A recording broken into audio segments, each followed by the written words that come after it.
el Instituto Estatal Electoral de Hidalgo presenta el programa de radio IE Contigo. Comenzamos.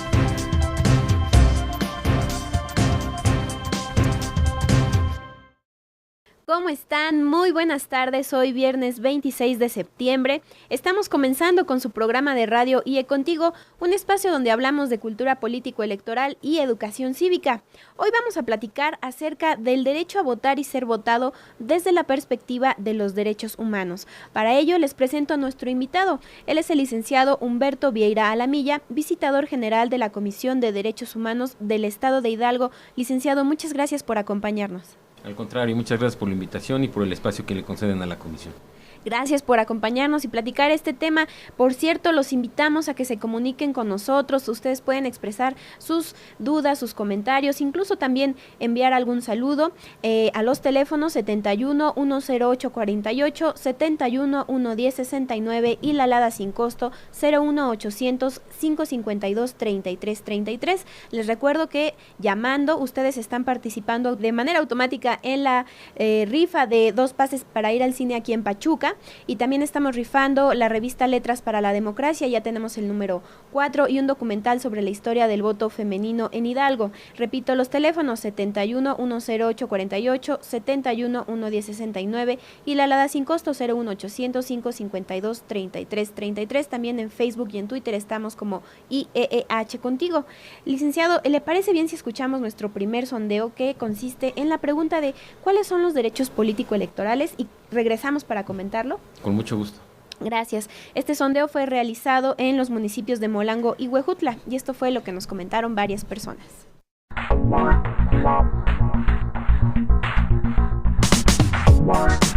Vox Populi.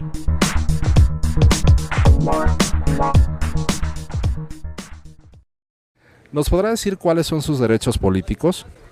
Pues al cumplir la mayoría de edad es poder votar y ser votado, así para poder tener una expresión particular mía sin que nadie tal vez me esté obligando. Tengo derecho a la elección por cualquiera de los candidatos que se postulen, a efecto de que de acuerdo a mis capacidades pueda yo decidir por quién debo votar. Tomar decisión sobre las cosas o lo que yo pienso de los temas políticos, ¿no? Por decir qué partido me gustaría elegir o sería la mejor opción para nosotros, pues no sé. Pues una sería votar como ciudadano y elegir un buen gobernante que nos pueda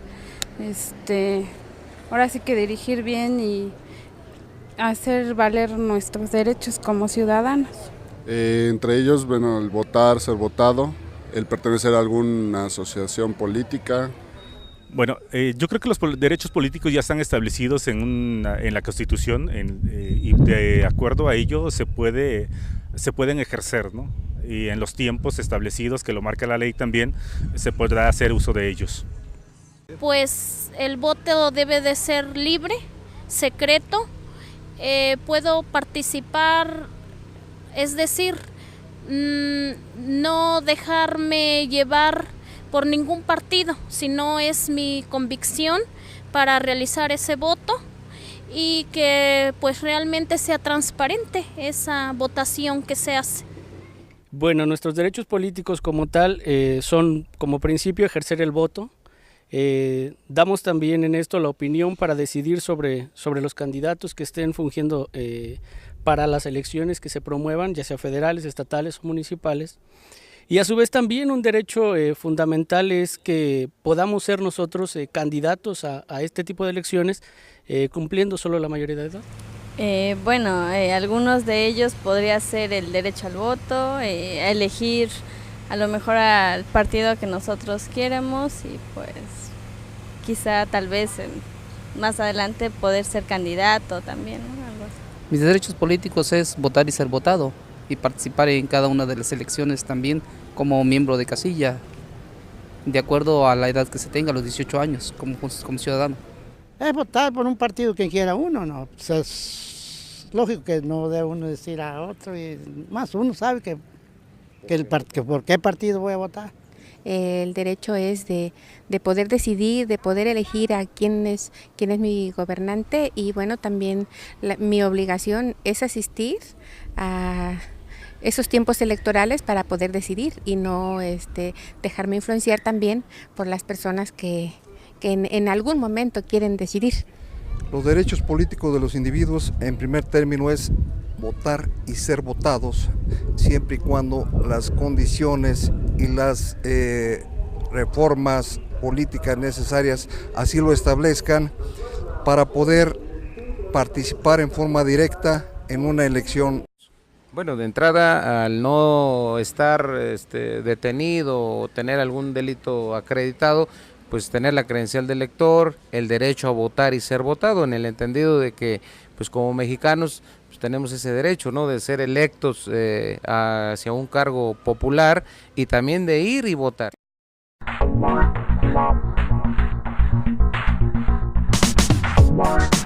Vox Populi.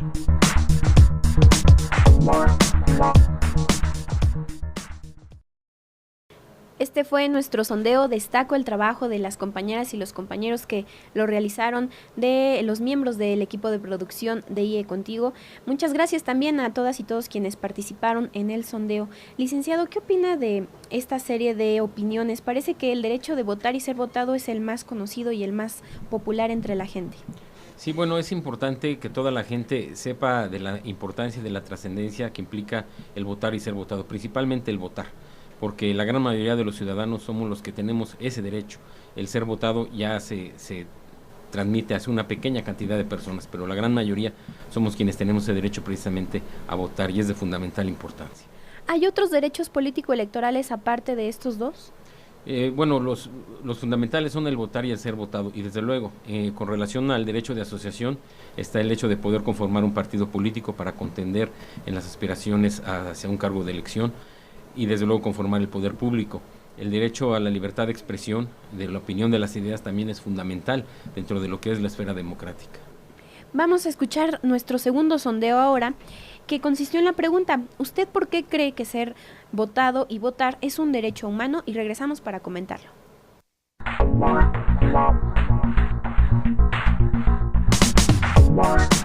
Vox Populi.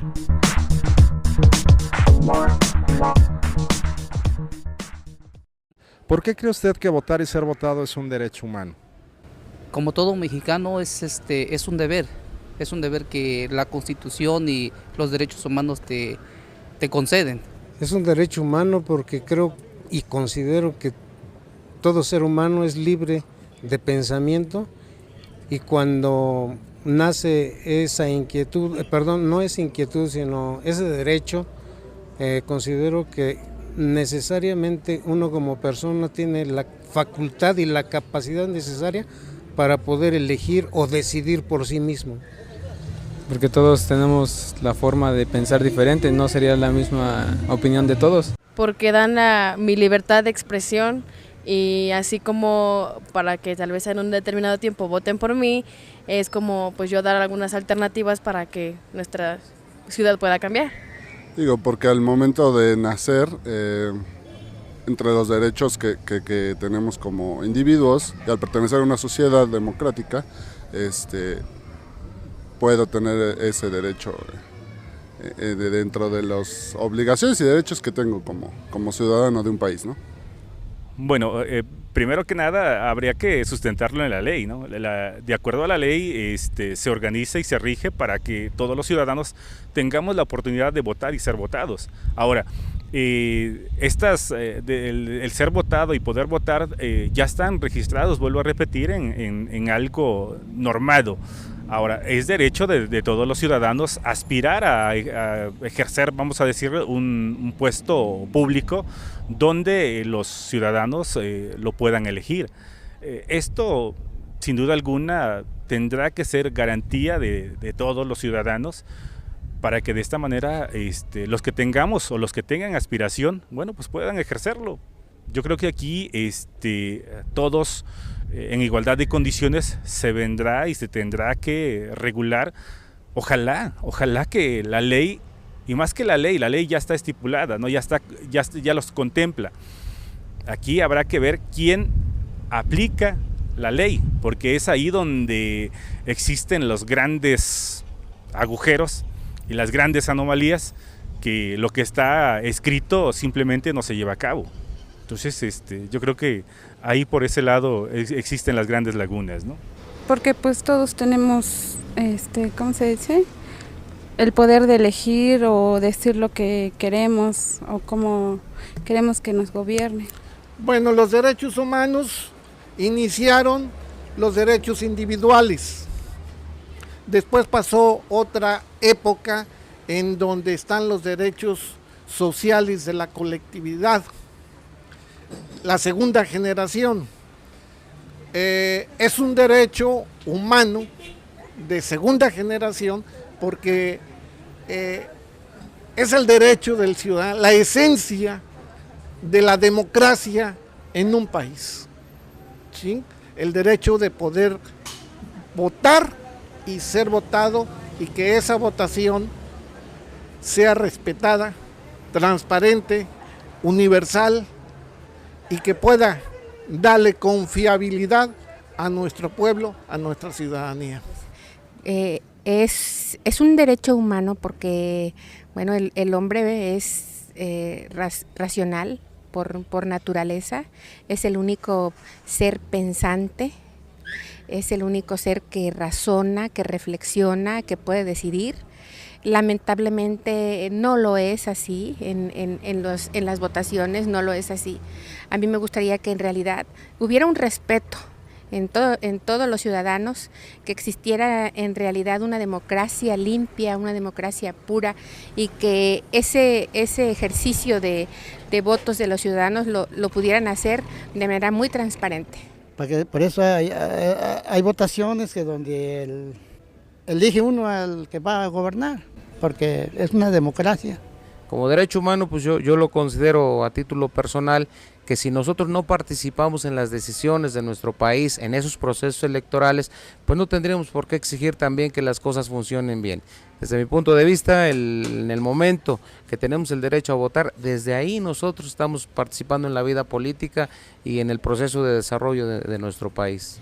Pues se maneja lo que es la democracia, aunque muchas veces pues se dejan llevar los habitantes por despensas, por regalos, pero pues esa es la invitación a que sea el voto por conciencia, por democracia y finalmente porque como ciudadanos tenemos derecho a elegir a nuestros gobernantes. Definitivamente es un derecho humano precisamente porque la condición que tenemos como ser humano en todos los derechos que tenemos y principalmente en este derecho de ser votado o no, en esa circunstancia yo creo que el derecho que tenemos es en ese sentido.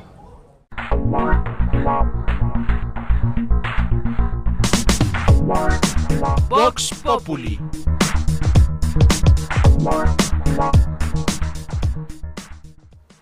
Este fue nuestro segundo sondeo. ¿Qué le parece, licenciado? Mencionan ahí que, bueno, es un derecho humano porque está reconocido en la Constitución y también porque se relaciona con la libertad de expresión y la democracia. En su opinión, ¿por qué votar y ser votado es un derecho humano? Bueno, independientemente por todo lo que usted ha manifestado, es un derecho humano porque es un derecho humano fundante. Es decir, debido a la oportunidad de votar, es la mejor arma, el mejor instrumento que tiene el pueblo para poder realizar los cambios que le generen beneficio. Esto ha sido una lucha histórica, el hecho de poder derrocar gobiernos tiránicos, gobiernos dictatoriales, y mediante el derecho al voto el pueblo precisamente puede expresar y manifestar el deseo de cambiar para mejorar. Es la mejor forma, es la mejor arma que tiene y es una arma blanca, es una arma pacífica y muy útil. Licenciado Vieira, yo recuerdo que, bueno, allá en la educación primaria, cuando yo iba en la primaria, pues le decían a uno que la Constitución otorga garantías individuales y ahora se dice que la Constitución reconoce derechos humanos. ¿En qué consiste este cambio, si nos lo podría explicar, y por qué se dice eso? Sí, la pregunta es muy interesante y muy trascendente. El 10 de junio del 2011 se llevó a cabo una reforma constitucional de gran trascendencia porque en efecto la redacción original de la Constitución de 1917 hablaba de las garantías individuales y que el Estado otorgaba esas garantías, pero con una serie de análisis basada en cuestiones doctrinales principalmente, se estableció que la Constitución lo que debe de hacer es reconocer los derechos humanos porque estos son naturales o innatos de la persona. La Constitución los reconoce, pero además otorga garantías que el Estado debe de cumplir para efecto de proteger y tener un mejor disfrute y una mayor efectividad de esos derechos. Es decir, son dos palabras, otorgar y reconocer. Se reconocen los derechos y se otorgan las llamadas garantías precisamente para poder protegerlos. ¿Por qué este derecho al voto ha costado trabajo a lo largo de la historia? ¿Por qué no se ha tenido desde un inicio y ha tenido lugar luchas para lograrlo? Sí, en efecto, quizá uno de los temas por los que más ha luchado y sufrido el ser humano es precisamente con las cuestiones del poder público. Y precisamente fue por medio del voto y las elecciones democráticas constantes, periódicas, como pudo lograr de cierta forma que sus derechos fueran reconocidos y respetados. Esto hay que hacer memoria, los gobiernos tiránicos, dictatoriales que han existido a lo largo de la humanidad, por algo que se caracterizaban era precisamente por la opresión, el hecho de no permitir que las personas pudieran tener un disfrute pleno de sus derechos. Y es a través de que el pueblo puede tener cambios de gobierno y de gobernantes, como puede lograr que cada vez haya mejores gobiernos que satisfagan desde luego sus intereses y el disfrute pleno de sus derechos humanos. En la historia de la humanidad, ¿cuándo es cuando surge o se reconoce este derecho de votar y ser votado? ¿Algún capítulo que usted destacara? Bueno, son muchos periodos y son en diferentes países. Cada país yo diría que tiene su propia historia que contar, pero nos podemos ir fundamentalmente al siglo XVIII, en la Revolución Francesa, en donde ya viene una expresión de cambio, de el tratar de derrocar regímenes dictatoriales y establecer precisamente que fuera el pueblo el que eligiera a sus gobernantes. De ahí viene precisamente la gran frase de que el poder dimana del pueblo. Y también, bueno, una de las características del voto es su universalidad. ¿Cuál es la relación de esta con los derechos humanos? ¿Qué significa que el voto sea universal? Bueno, hay dos características muy peculiares precisamente respecto de la universalidad con el voto y con los derechos humanos. Los dos son universales. Si usted va a la Constitución, en la Constitución va a encontrar en el artículo 1 y en el artículo 41 de la misma que una de las características o de los principios de los derechos humanos es la universalidad, y por otro lado que una de las características del voto es precisamente la universalidad. Y esto significa que todo mundo tiene, claro, en el voto es un derecho ciudadano a partir de los 18 años, pero que es un derecho que es para todos, para ricos, pobres, personas cultas, no cultas, personas preparadas, no preparadas, en fin, para todos es el derecho al voto. El voto cuenta igual, lo mismo para cualquier persona, y lo mismo son los derechos humanos. Deben de ser para todos, sin condición ni distinción alguna. Y la universalidad precisamente radica en eso, que el voto y los derechos humanos tienen que ser para todos. Es sumamente interesante esto que nos platica. Tenemos que hacer una pausa, regresamos para seguir hablando de este tema y la relación del derecho a votar y ser votado con los regímenes democráticos. Estás escuchando tu programa de radio IE Contigo. Comunícate con nosotros. Llama a los teléfonos 71 108 48 y 71 110 69. Lada sin costo 01800 552 33 33. O síguenos en las redes sociales. Búscanos en Facebook y Twitter como IEEH Contigo. Regresamos. Ya estamos de regreso en IE Contigo, platicando acerca del derecho a votar y ser votado desde la perspectiva de los derechos humanos con el licenciado Humberto Vieira Alamilla, visitador general de la Comisión de Derechos Humanos del Estado de Hidalgo.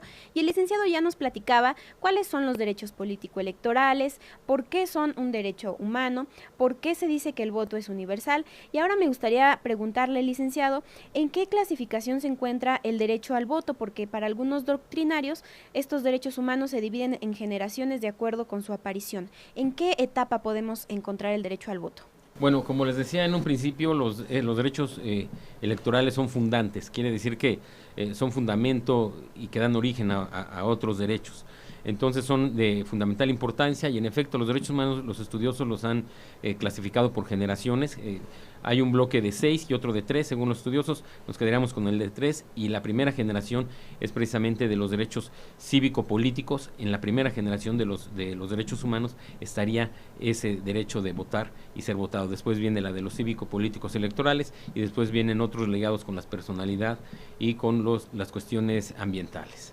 ¿Y por qué se dice que los derechos humanos alcanzan su mayor plenitud en los regímenes democráticos? Bueno, así se ha demostrado, porque precisamente la historia lo que nos ha dicho es que en regímenes totalitarios, en aquellos en donde el pueblo no puede opinar y no puede expresarse de manera debida, no ha habido precisamente ese disfrute pleno de los derechos. Ha sido en estos regímenes democráticos en donde precisamente los derechos humanos han florecido, han logrado una mayor plenitud. Es precisamente la historia la que nos ha dado esa respuesta que hoy podemos decir. Licenciado, bueno, hoy en día votamos mujeres y hombres, pero esto no siempre fue así. ¿Por qué se otorgó primero el derecho a votar para los hombres y ya después para las mujeres? Pues esa pregunta es excelente, es una gran pregunta, porque precisamente parte de nuestra historia y precisamente de la inequidad de género, de la discriminación a la mujer que hemos tenido en este país, si hay una forma como se puede demostrar y manifestar, es precisamente por medio del voto que le fue negado a la mujer durante tantos años. ¿Por qué motivo? Simple y sencillamente por cuestiones culturales, simple y sencillamente por cuestiones retrógradas, porque no le encuentro otra explicación. No es posible que el voto se le haya otorgado a la mujer apenas hasta 1953, cuando es un derecho que se le debe de haber otorgado de la misma manera y en el mismo tiempo que al hombre. Entonces esto habla de la inequidad de género y la discriminación que en nuestro país por siempre ha existido hacia la mujer, y que creo que ya ha llegado el momento de darle vuelta a ese asunto para que haya una verdadera equidad, una auténtica paridad de derechos. En materia legislativa, ¿cuáles son las leyes, los tratados o las convenciones que establecen el respeto de los derechos político-electorales? Bueno, son muchas, pero yo en lo internacional y en lo nacional me quedaría con dos disposiciones. En lo internacional, con la Declaración Universal de los Derechos Humanos de 1948, emitida por la Organización de las Naciones Unidas, que en el artículo 21 precisamente hace referencia a estos dos derechos fundamentales, el votar y ser votado, y en nuestra Constitución en el artículo 41, que precisamente habla de todo este tipo de derechos. Y ya de ahí viene una buena cantidad de disposiciones en las constituciones locales y en las diferentes leyes, pero yo me iría a esos dos instrumentos fundamentales. ¿Y qué libertades protegen estos derechos político-electorales? Nos mencionaba, por ejemplo, de la libertad de expresión, la libertad de asociación. ¿Cuáles son, pues, precisamente estos aspectos que se busca proteger reconociendo esos derechos?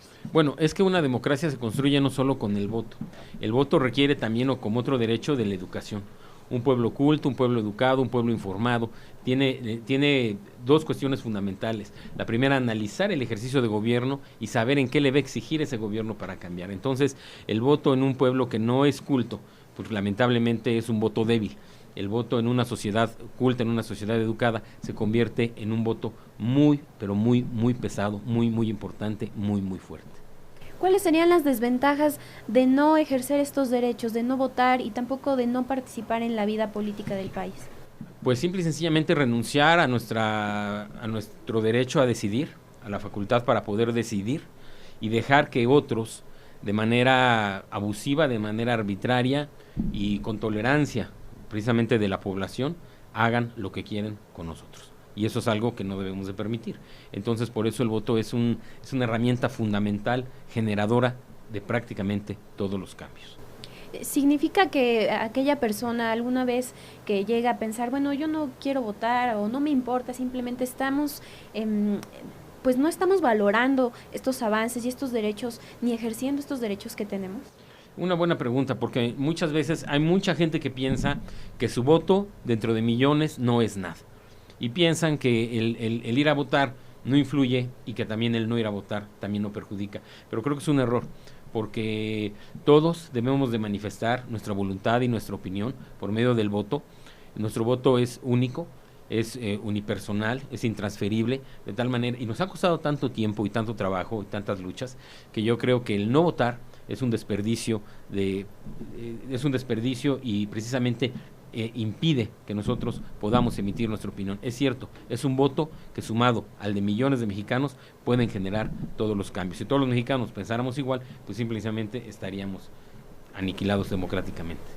¿Qué instituciones son las que usted destacaría son las que protegen este derecho de votar, de ser votado y muchos otros derechos político-electorales? Bueno, yo creo que todas las instituciones deben de proteger y de respetar este derecho y fomentar el ejercicio del mismo.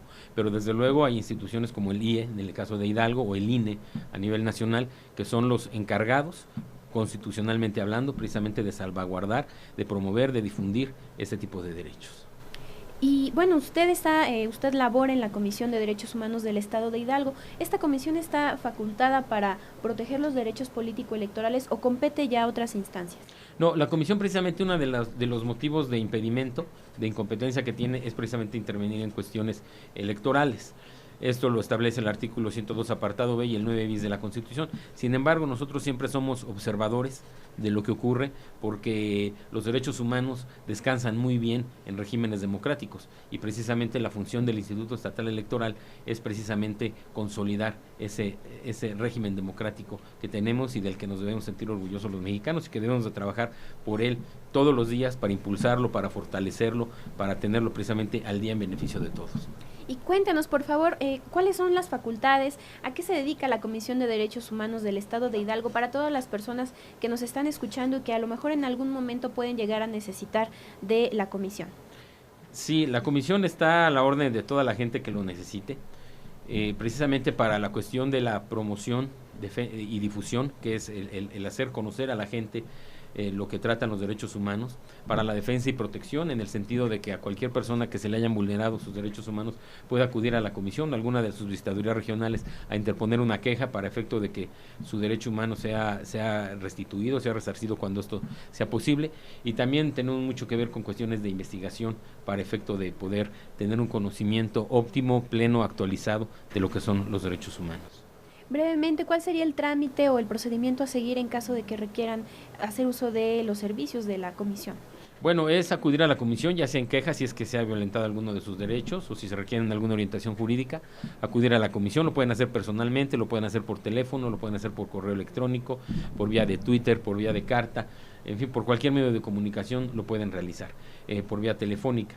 Y también para las cuestiones de promoción y difusión, si alguien necesita de alguna plática, si necesita de algún diplomado, de algún curso, de algún taller que crea que es importante para que la empresa donde trabaja, la institución donde trabaja, el municipio, en fin, creen que es necesario para aumentar los conocimientos en materia de derechos humanos, cualquier escuela también lo pueden solicitar a la comisión y con mucho gusto la comisión brinda esos servicios. Gracias, licenciado. Bueno, ha llegado el momento de hacer la rifa. Le pediría por favor que elija 2 papelitos. Hemos recibido 3 llamadas para conocer el nombre de la o los ganadores que se llevan estos pases para ir al cine. Resultaron seleccionados Lorena Hernández de la colonia Vista Hermosa y también Guadalupe Hernández de Campestre. Los invitamos a pasar por sus pases. El día lunes estamos en el Instituto Estatal Electoral, en Boulevard Everardo Márquez, número 115, colonia ex Hacienda de Coscotitlán, de 9 de la mañana a 4:30 de la tarde. Para mayores informes pueden llamar al 71-70207, extensión 295, con mi compañera la licenciada Katy Merlen, o también contactarnos en las redes sociales vía Facebook y Twitter. Estamos como IEEH Contigo. Licenciado, ¿algo que desea agregar ya para despedirnos? No, pues agradecer el espacio que le conceden a la comisión y sobre todo la oportunidad de poder comentar sobre un tema tan importante en materia democrática como es el votar y ser votado. Gracias, licenciado, por acompañarnos y sobre todo gracias a usted que nos escucha en su casa, en su automóvil o en su negocio. Mi nombre es Ale Gutiérrez, muchas gracias y bonito fin de semana. Muchas gracias. El Instituto Estatal Electoral de Hidalgo presentó el programa de radio IE Contigo. Gracias por habernos escuchado. No te pierdas la siguiente transmisión.